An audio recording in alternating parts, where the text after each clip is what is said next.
욥기는 하나님께서 사단 앞에서 욥을 자랑하는 것으로부터 시작이 되어집니다. 우리 욥기 1장 8절 오랜만에 한번 볼까요? 하나님은 사단 앞에서 욥을 자랑합니다. 네가 욥을 유의하여 보았느냐? 욥과 같이 온전하고 정직하며 하나님을 경외하는 자가 악에서 떠난 자가 없느니라. 욥기의 주제는 고난이 아닙니다. 탐, 온전함입니다. 욥기에서 아주 짧게 등장하고 사라졌지만 결코 그의 말은 가볍게 볼 수 없는 한 사람이 있습니다. 욥의 아내입니다. 욥의 아내는 욥기 2장 9절에서 이렇게 말했습니다. 당신이 그래도 당신의 온전함을 굳게 지키겠느냐? 하나님을 욕하고 죽으라. 자, 우리 옆 사람과 함께 한번 질문해 보겠습니다. 자, 보시고 당신은 그럼에도 불구하고 한번 다 해보세요. 한번 해보세요. 옆 사람한테 당신은 그럼에도 불구하고 온전함을 지키겠습니까? 여러분의 가정에서 문제가 생겼습니다. 여러분의 재산을 다 잃었습니다. 그래도 온전함을 지키겠습니까? 여러분의 자녀들에게 문제가 생겼습니다. 그래도 온전함을 지키겠습니까? 여러분에게 불치의 병이 들었습니다. 그래도 온전함을 지키겠습니까? 여러분의 남편과 아내가 여러분을 욕하고 여러분을 떠나갔습니다. 그래도 온전함을 지키겠습니까? 더 큰 문제는 이것이 한 개만이 아니라 연달아서 계속해서 발생했다는 겁니다. 그래도 온전함을 지키겠습니까? 더 큰 문제는 내가 그렇게 아프고 힘들어할 때 나를 위로하겠다고 찾아온 내 친구들이 나를 정죄하고 비난했습니다. 한 번 한 것이 아닙니다. 욥기 3장부터 38장까지 그 긴 시간 욥의 친구들은 욥을 비난하고 정죄했습니다. 자, 그래도 온전함을 지키겠습니까?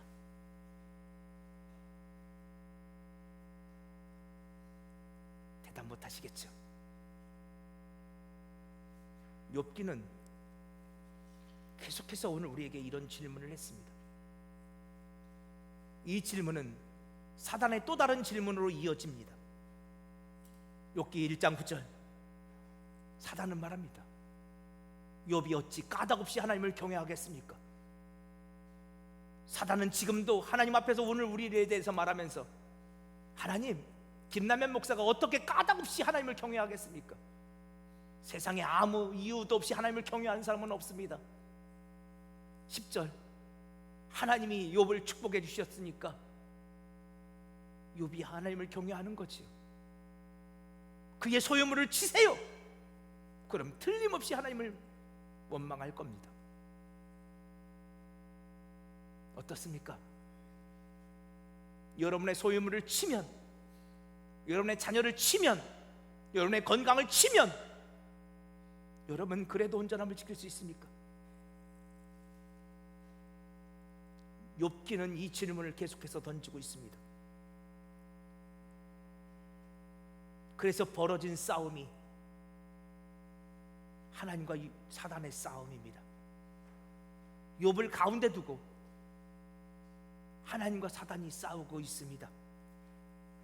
그런데요, 욥기는 직접적으로 그렇게 말하지는 않았지만 욥기 전체적으로 보면 이 싸움에 아주 중요한 원칙 하나가 있습니다.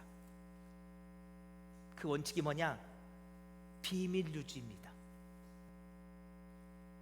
우리는 이미 욥기를 성경을 다 갖고 있어요. 그래서 욥기 1장과 2장의 천상회의, 하나님과 사탄의 회의를 알고 있고 이것이 하나님과 사탄의 싸움임을 우리는 알고 있습니다.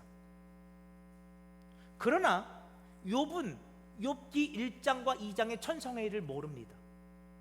욥은 지금 이 욥의 고난 뒤편에 사단이 있음을도 모르고 있고 또 이것이 하나님과 사단의 싸움이라는 것도 욥은 전혀 모르고 있습니다. 지금까지 욥기 40장까지 이르도록 하나님은 욥에게 이런 것에 대해서 1절 말씀해 주지 않았습니다. 그러다가 이제 오늘 본문 욥기 41장에 이르러서 하나님께서 욥이 당한 고난에 대한 이유를 조금씩 설명하기 시작합니다. 자, 오늘 보면 1절과 2절을 볼까요? 오늘 보면 1절을 보면 여러분의 눈에 매우 특이한 단어 하나가 보일 겁니다. 빨간 것이 리워 야단. 혹시 여러분 리워 야단에 대한 말씀을 들어보신 적이 있습니까? 이 리워 야단은 히브리어로 리브야탄입니다. 그런데 리브야탄을 우리말 성경으로 그냥 리워 야단이라고, 발음하기 쉽게 리워 야단이라고 번역을 해놨습니다. 여러분이 예전에 갖고 있었던 개역 성경에는 이 리워 야단을 악어로 번역해놨었습니다. 그래서 지금 현대인의 성경이나 새번역 보면 여전히 악어로 번역해놓은 성경들이 있어요. 그런데요, 왜 개역개정판 성경을 번역하면서 다시 이걸 리오야단이로 번역해놨느냐? 아무리 봐도 이건 악어가 아니기 때문에 그렇습니다. 그래서 그냥 이건 잘 모르는 짐승이다, 그래서 그냥 히브리어로 리오야단이라고 번역해놓은 겁니다. 그럼 리오야단이 무슨 동물이냐? 이 리오야단이라는 이 단어의 뜻을 직역하면요, 큰 짐승이에요. 어마어마하게 큰 짐승인데 이게 어디 사냐? 바다에서 살아요. 그래서 바다에서 사는 큰 짐승, 이걸 가르치는 단어가 리워야단이라고 보시면 됩니다. 자, 근데 오늘 보면 1절 2절 보세요. 그래서요, 자 보세요, 이 1절 보면 낚시라는 단어가 나오고 2절 보면 아감이라는 단어가 나오죠. 그래서 이 리워야단을 지금 누군가가 낚시로 잡겠다는 겁니다. 자, 근데 이 낚시로 잡는 이야기는 조금 이따 다시 나오니까 그거 보고요, 중요한 것은 이 리워야단의 정체입니다. 이 리워야단이 도대체 무엇을 상징하는지가 풀려야 오늘 욥기 41장이 풀립니다. 자, 근데 욥기 41장에는요 리워야단의 모습을 묘사하는 장면들이 있어요. 자, 19절 볼까요? 리워야단의 입에서는 불이 나옵니다. 코에서는 뭐가 나와요? 연기가 나옵니다. 코에서는 막 연기가 팍 품어져 나오고 입에서는 막 불이 막 품어져 나와요. 자, 이번에 23절 볼까요? 그 살갗은이 얼마나 단단한지 밀착되어 있어요. 너무너무 단단해요. 그래서 칼도 소용없고 창도 소용없고 활도 소용없어요. 그 피부가 얼마나 단단한지 몰라요. 자, 여러분 상상을 동원해 보세요. 여러분 입에서 불이 나오고 살이 그냥 너무너무 단단한 우리 상상 속의 동물이 하나 있습니다. 뭐예요? 그렇죠, 용. 이 용입니다. 이거 용이 어디 살아요? 바다에서 막, 그렇죠? 그 용이 되지 못한 것도 있죠, 그죠? 용이 되고 싶어서 용이 되지 못한 거 뭐? 이무기, 그렇죠? 여러분 이 용, 그렇죠?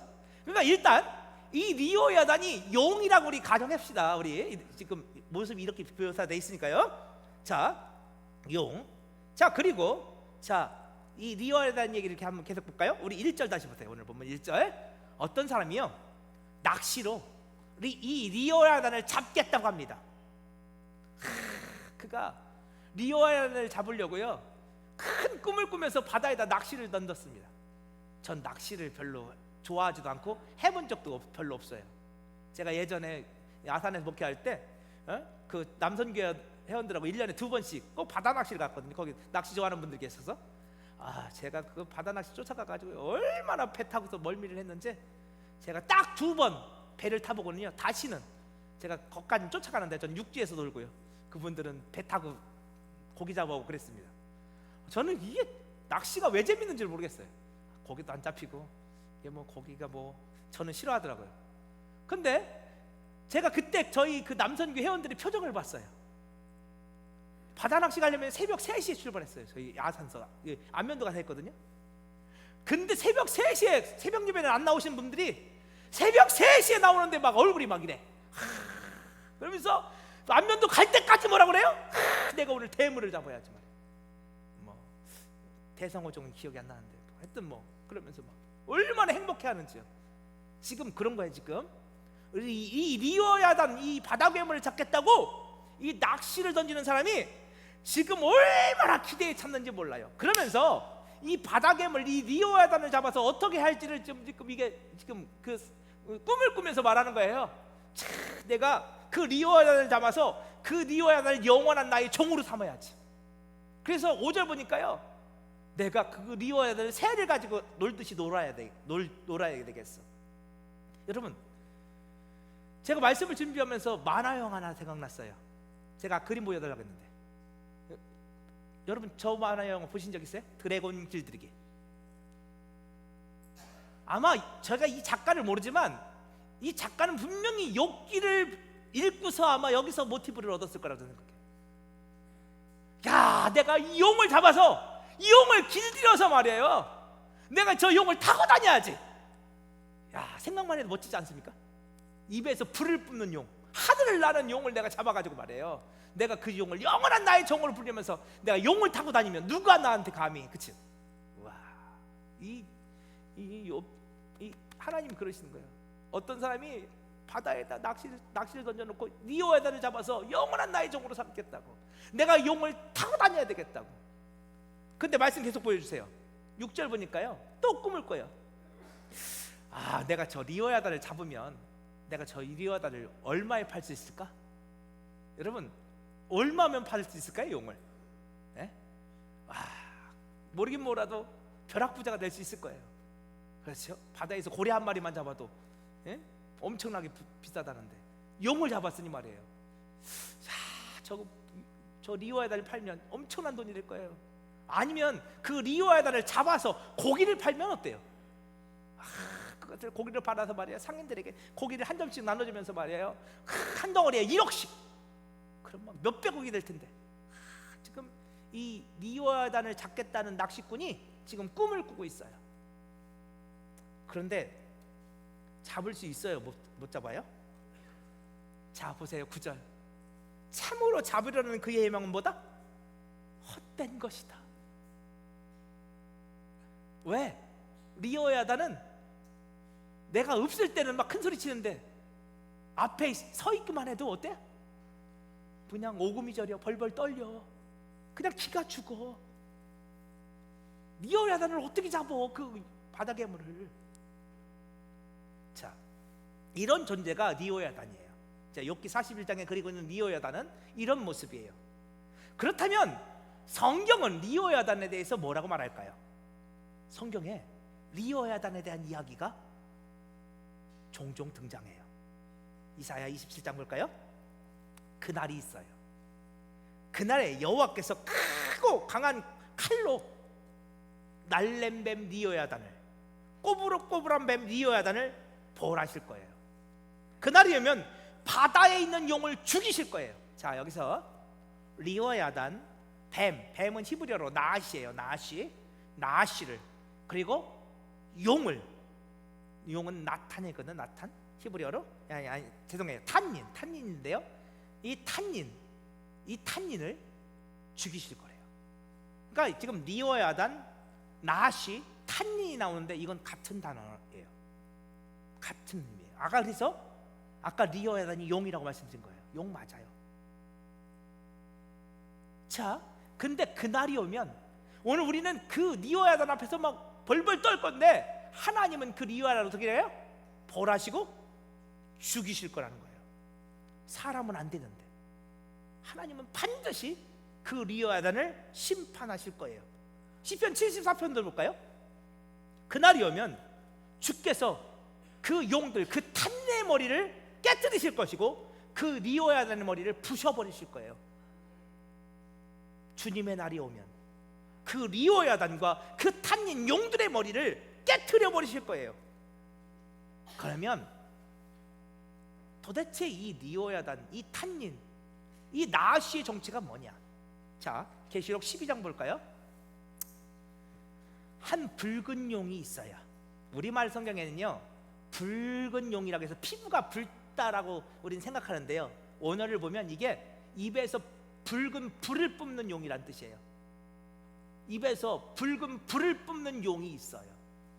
근데 그의 머리가 몇 개예요? 7개고 뿔이 몇 개? 10개예요. 7과 10은요 완전수죠.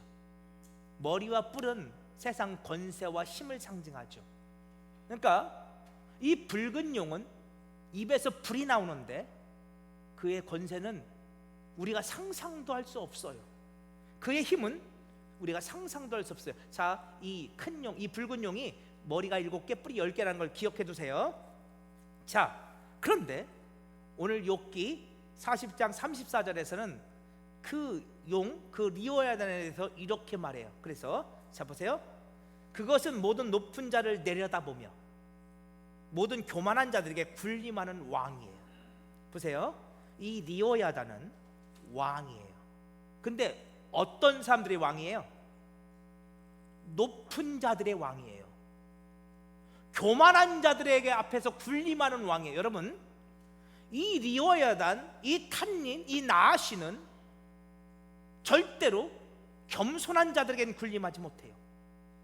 절대로 마음이 심령이 가난한 자들에게는 왕이 될 수 없어요. 그들의 왕은 누구예요? 예수죠. 그들의 왕은 그리스도예요. 그들의 마음은 성령님이 주관하고 다스리고 계세요. 절대로 마음이 겸손한 자들, 가난한 자들 앞에는 군림할 수 없어요. 그런데 자기를 스스로 높이는 자들, 마음이 교만한 자들을 이 나아시는, 이 탄니는, 이 리오야다는 그들의 마음에 들어와서 그들 안에서 군림해요. 모든 교만한 자들에게 군림하는 왕. 그래서 그들의 머리는 7이고 뿔은 10개예요. 그들은 왕의 행세를 해요. 그런데 다시 계시록 12장 볼까요? 그 탄닌이 옛뱀이고 나시고, 근데 옛뱀이라는 이유는 창세기 3장에 나오는 아담과 하와를 꿰어서 선악과를 먹게 한 바로 그 뱀이라는 뜻이에요. 그 탄닌이 나시고, 그 나시가 우리가 잘 아는 마귀고 사탄이에요. 여러분, 여기서 오늘 우리가 이 리오야단의 정체를 발견할 수 있어요. 그 리오야단은 결국 사탄, 마귀예요. 모든 교만한 자유에 의해서 군림하는 원수 마귀예요.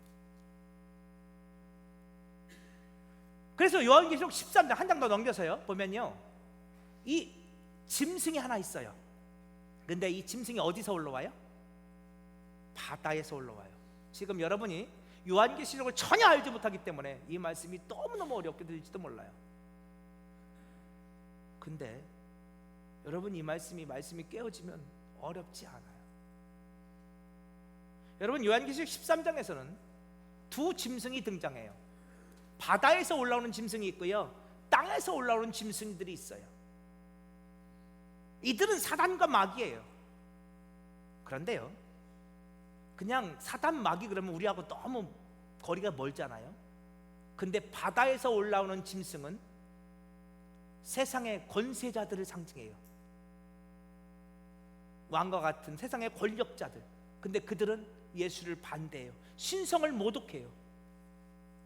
로마의 황제들이 초대교회 성도들을 박해한 것 같은, 그렇게 예수 믿는 자들을 박해하는 세상 권세자들을 상징하는 게 바다에서 올라오는 짐승들이고요, 땅에서 올라오는 짐승들은 예수가 아닌 다른 복음을 증거하는, 거짓된 복음을 증거하는 거짓 선지자들을 말하고 있는 것이 땅에서 올라오는 짐승이에요. 나중에 그건 요한계시록 강의할 때 말씀드릴게요. 아무튼 지금 이 요한계시록 13장에서는 바다에서, 아까 리오야단이 어디 산다고 그랬죠? 바다에서요. 성경은 그래서 바다는 죄와 사망의 바다를 상징하고 있어요. 그게 바다예요. 혼돈된 세상, 그게 바다거든요. 죄와 사망으로 가득한 세상, 이게 바다예요. 지금 그 바다에서 바다 짐승이 올라오고 있어요. 그들의 3절 볼까요? 계시록 12장 3절. 그들의 머리는 7이고 뿔은 10개예요. 그들은 옛뱀이고 마귀고 사탄이에요. 근데요, 다시 요한계시록 12장 9절 보세요. 그들이 하는 일이 있어요. 이 리오야단이 하는 일, 이 탄님, 이 나시가 하는 일, 이 마귀 사탄이 하는 일. 자, 10절 보여주세요. 요한계시록 12장 10절, 계시록 12장 10절 그 다음 말씀이 있어요. 12장 10절 말씀, 9절 10절. 예, 무슨 일을 해요? 하나님 앞에서 우리의 형제들을 밤낮 참소해요. 여러분, 여기서 참소라는 단어는 비난하는 거예요, 고발하는 거예요, 고소하는 거예요, 반대하는 거예요. 하나님 앞에서 이 리오야다는, 이 탄니는, 이 나시는, 이 마귀 사탄은 하나님 앞에서 믿음의 형제들을 끊임없이 고발해요, 끊임없이 반대해요, 끊임없이 비난해요. 그게 이 리오야단이 하는 일이에요. 그래서 우리는 욥기 1장에서 이런 장면을 본 거예요. 하나님, 어떻게 욥이 까닭없이 아무 이유도 없이 하나님을 경외하겠습니까? 그런 사람 없어요. 욥을 한번 흔들어 보세요. 욥의 소유를 뺏어가 보세요. 그러면 욥이 하나님을 욕할 거리요? 이 원수마귀가, 이 사탄이 하나님 앞에서 욥을 참소하는 거예요. 여러분, 그 참소는 지금도 이어지고 있어요. 하나님, 암흑의 권사 한번 흔들어 보세요. 금방 하나님 욕하고 비난할 거려. 암흑의 집사 한번 삶의 어려움을 한번 줘보세요. 금방 하나님 떠나갈 거려. 리오야단이, 이 마귀 사탄이 하나님 앞에서 믿음의 형제들을 밤낮 참소해요. 날마다 비난하고 정죄하고 흔들어요. 그런데 감사한 게 뭔지 아세요? 하나님께서 그 리오야단의 머리를 깨트려 부셔버릴 거예요.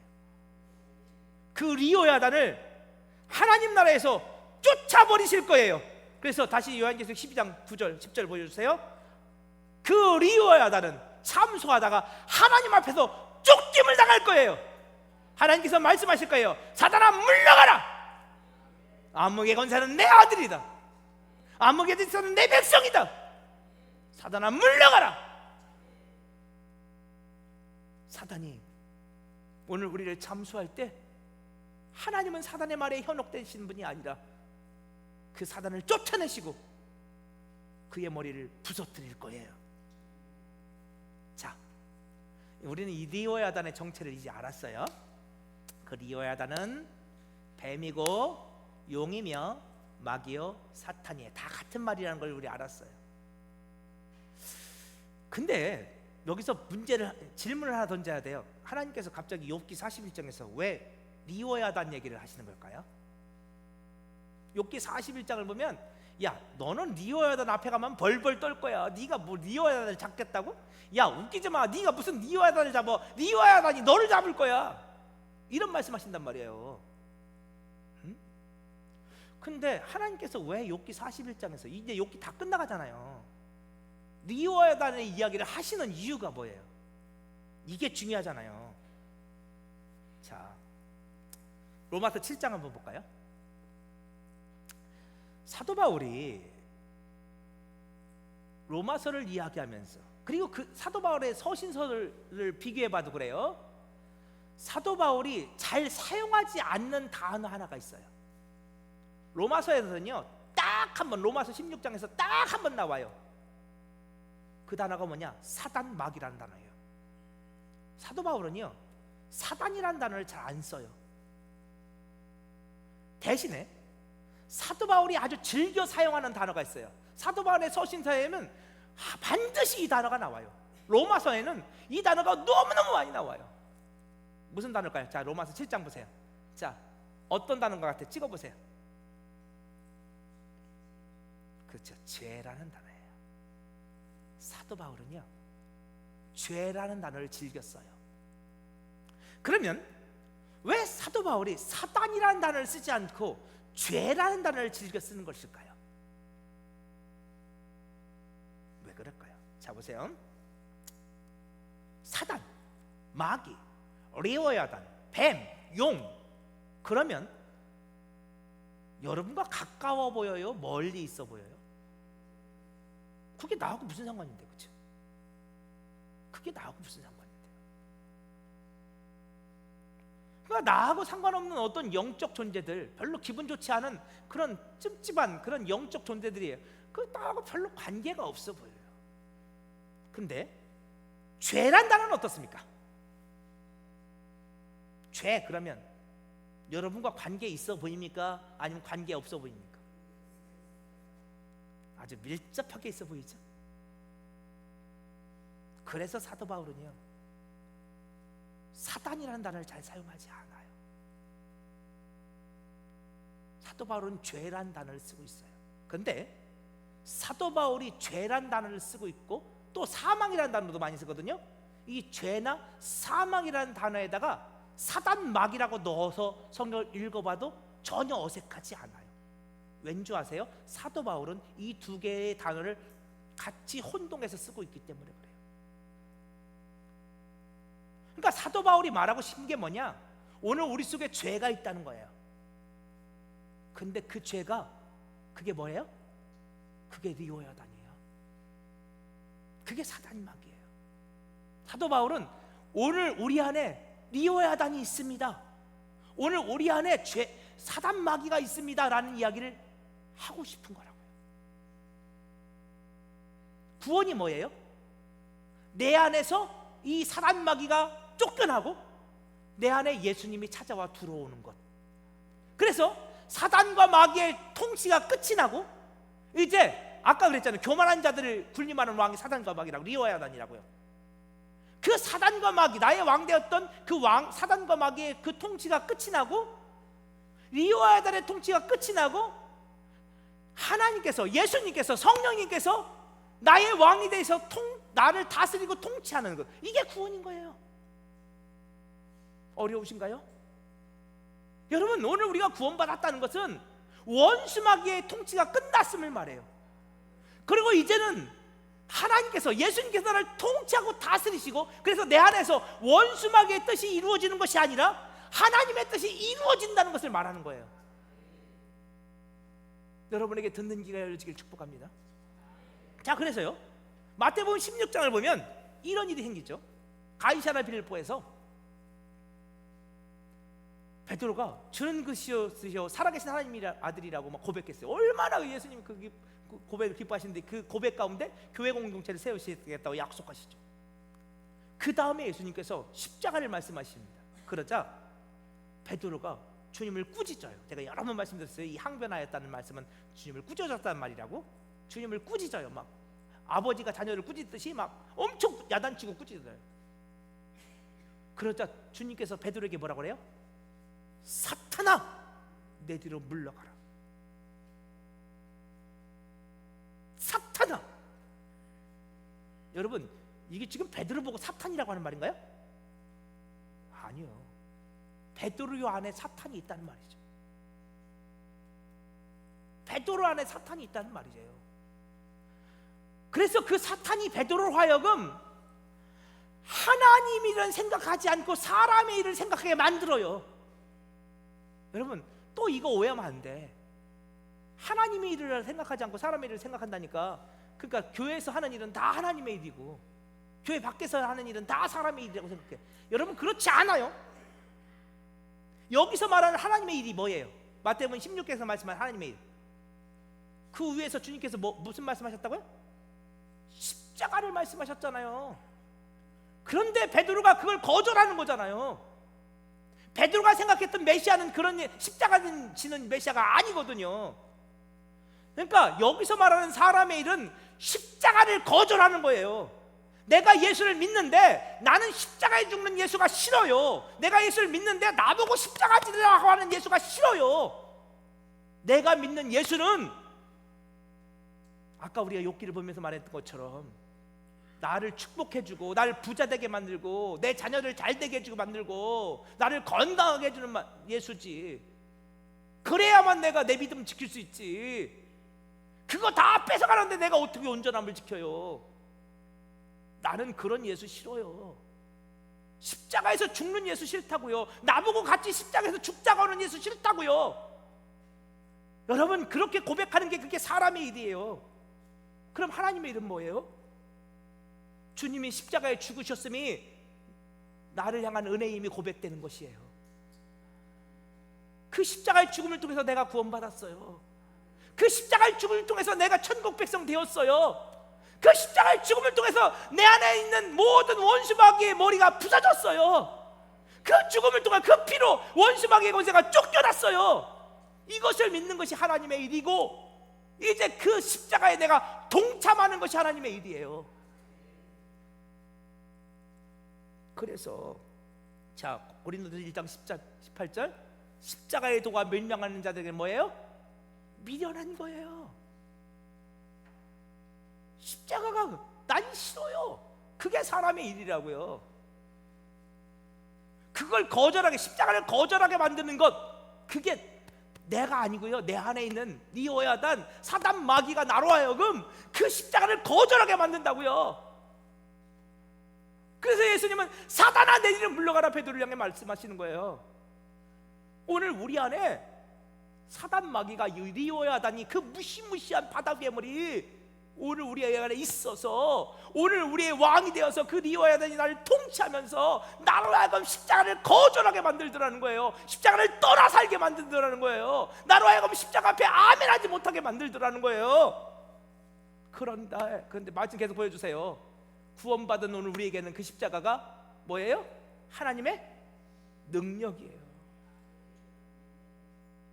그 십자가가, 여러분, 십자가가 능력인데 주님이 오늘 우리를 십자가 함께 지자고 부르는데, 그럼 함께 동참해요, 안 동참해요? 십자가가 능력이라면서 십자가 그래도 싫어요? 진짜 십자가가 하나님의 능력인 것이 믿어지시길 축복해요. 그래서 그 부름 앞에 아멘, 내가 주님 쫓아가겠습니다. 나를 부인하고 내게 주신 십자가 지고 내가 그 길 걸어가겠습니다. 고백할 수 있는 저와 여러분 되기를 간절히 축복합니다. 자, 이제 다 됐어요. 욥기 41장에서 하나님께서 왜 이 바다괴물 리오야단, 이 용, 옛뱀, 마귀 사탄에 대한 이야기를 하시느냐? 욥의 안에 지금 뭐가 있는 거예요? 이 리오야단이 있는 거예요. 여러분, 제가 욥기를 강해하면서 욥은 예수님을 예표하고 있다고 말씀드렸어요. 근데 여러분, 언제나 그런 게 아니에요. 예를 들어볼까요? 다윗은 철저히 예수님을 예표하고 있어요. 여러분, 그런 말씀은 들어보셨을 거예요. 다윗은 예수님의 그림자예요. 모형이에요. 다윗의 삶을 통해서 예수를 보여주고 있어요. 다윗은. 그런데요, 다윗이 밧세바를 범하고 우리아를 죽일 때도 예수님의 모형일까요? 그래서 그 밧세바를 범하고 우리아를 죽이는 것도 하나님의 뜻입니다. 그러면 그게 맞아요, 틀려요? 틀리죠. 여러분, 다윗이 예수님을 예표하고 있다고 해서 다윗이 범죄한 장면까지 예수님을 예표하는 게 아니야. 그런 장면 속에서는 다윗은 때때로 우리를 예표하고 있기도 하죠. 욥도 마찬가지예요. 욥이 아무 죄도 없이 고난을 받아요. 아무 죄도 없이 친구들에게 정죄를 받고 참소를 당해요. 그런 장면 속에서 우리는 예수님을 예표하고 있는 욥의 모습을 보았던 거예요. 그러나 욥은 또한 사단, 원수마귀가 의학기를 품고 있는 오늘 우리들을 보여주고 있어요. 자, 우리 욥기 1장 4절을 가봅시다. 자, 욥기 1장에서는 욥의 온전함에 대해서 이야기하면서 한 예를 들고 있어요. 자, 욥이 10명이나 되는 자녀들이 있었는데 생일 잔치를 해요. 밤새 친구들과 어울려서 놀았어요. 그러면 그 다음날 욥은 어김없이 아들들을 불러다가 정결례를 행해요. 짐승을 잡아서 번제를 드리고 정결례를 행하는데 몸도 마음도 깨끗해지기를 바라면서 욥은 하나님 앞에 정결례를 행했어요. 욥의 만사가 행사가 다 이랬대요. 그러니까 욥은 율법에 의로 흠이 없었던 사람이라는 거죠. 자, 우리 이미 알고 있어요. 자, 우리 갈라디아서 2장 16절 한번 봅시다. 갈라디아서 2장 16절 그 다음 말씀 보여주세요. 자, 사람이 의롭게 되는 것은 율법의 행위로 되어져요, 안 되어져요? 율법의 행위로 안 되어져요. 사람이 의롭게 되는 것은 예수 그리스도를 믿는 믿음으로 되어지는 거예요. 십자가의 그 보혈의 은혜로 되어지는 거예요. 자, 우리는 율법의 행위로 의롭다 받을 수 없음을 이미 알아요. 그럼 우리 아까 다시 그 앞에 말씀 좀 보여주세요. 욥이 자신의 삶 속에서 율법적으로 흠이 없는 삶을 살았어요. 자, 욥이 이런 삶을 살았기 때문에 그가 의롭다 한다면 그게 맞습니까? 틀립니까? 성경적으로 틀려요. 그렇죠? 그런데 욥은 끊임없이 욥기를 통해서 자신의 의의를 주장했어요. 욥은 자신이 율법적으로 의롭다고 끊임없이 이야기했어요. 그러면서 욥이 보지 못한 게 뭐예요? 예수요, 십자가요. 욥은 자신의 의로움을 주장했을 뿐이에요. 자, 그런데 욥이 왜 그렇게 했을까요? 지금 하나님께서 욥기 41장을 통해서 욥아, 너희 안에 리오와 야단이 있어. 너희 안에 원수마귀가 있어. 그 원수마귀가 너로 하여금 너의 의를 자랑하게 만들고 율법의 의를 자랑하게 만들고 예수 십자가를 보지 못하게 만드는 거야. 그 원수마귀가 너로 하여금 예수 그분의 통치를 받아들이지 못하게 만드는 거야. 하나님은 지금 욥의 실체를 폭로하고 계셔요. 그래서 오늘 제목이 욥의 실체예요. 욥의 안에 리오와 야단이, 원수마귀가 자리 잡고 있어서 그 거대한 괴물이 욥을 다스리고 있어요. 욥의 안에 바울의 용어로 한다면 죄와 사망 권세가 그를 끌고 가고 있죠. 하나님은 말씀하세요. 내가 그 리오와 야단의 머리를 부셔뜨릴 거야. 내가 그 리오와 야단을 너의 안에서 떼쫓을 거야. 그러니 예수를 바라봐. 예수를 믿어. 하나님이 그 말씀을 하시는 거예요. 그래서 욥기 42장에서 우리는 회복된 욥의 모습을 보게 될 거예요. 여러분, 그래요. 오늘 우리들 안에 그 리오와 야단이 있어요. 그 리오와 야단이 오늘 우리에게서 왕이 되어서 우리 안에서 군림하려고 해요. 여러분, 근데 하나님께서 그 리오와 야단의 머리를 부서뜨리실 거예요.